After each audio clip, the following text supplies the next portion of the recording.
ఉత్తర భారతదేశాన్ని వరదలు వణికిస్తున్నాయి. రుతుపవన ప్రభావంతో విస్తారంగా వర్షాలు కురుస్తున్నాయి. భారీ వర్షాల కారణంగా నదులు పొంగి ప్రవహిస్తున్నాయి. ఉత్తరాఖండ్, హిమాచల్ ప్రదేశ్, మధ్యప్రదేశ్, రాజస్థాన్, మహారాష్ట్ర, గుజరాత్, ఒడిశా, జార్ఖండ్ రాష్ట్రాల్లో పలుచోట్ల రెడ్ అలర్ట్ ప్రకటించారు. రానున్న నెల రోజుల్లో తెలంగాణ సహా దేశంలోని చాలా ప్రదేశాల్లో సాధారణం కన్నా ఎక్కువ వర్షపాతం నమోదయ్యే అవకాశం ఉందని వాతావరణ శాఖ హెచ్చరించింది.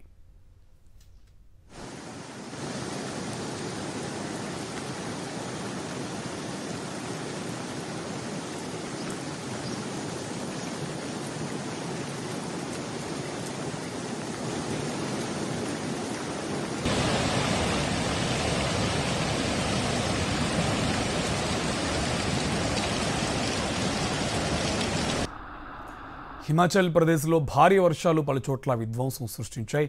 భవనాలు కుప్పకూలాయి. కొండ చర్యలు విరిగిపడి రహదారులు మూసుకుపోయాయి. చంబా, కాంగ్రా, కులు, మండి, సిమ్లా, సోలన్, సిర్మౌర్ జిల్లాల్లో వచ్చే 24 గంటల్లో వరద ముప్పు పొంచి ఉందని వాతావరణ శాఖ హెచ్చరికలు జారీ చేసింది.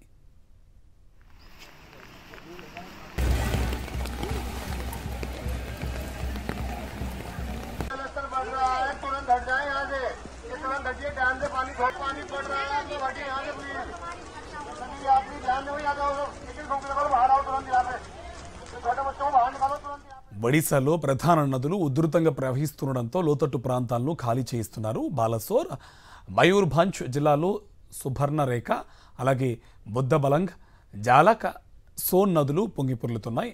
సుబర్ణరేఖ ప్రమాద స్థాయిని మించి ప్రవహిస్తోంది. బాలసోర్, మయూర్భంజ్ ప్రాంతాల్లో సహాయ పునరావాస కార్యక్రమాలు కొనసాగుతున్నాయి.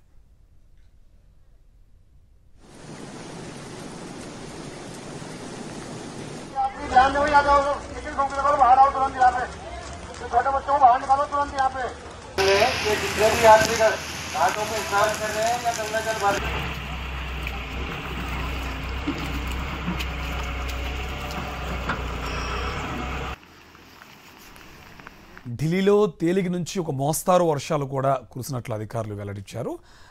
చండీగఢ్తో పాటు పంజాబ్, హర్యానాలోని పలు ప్రాంతాల్లో విస్తృతంగా వర్షాలు కురుస్తాయి.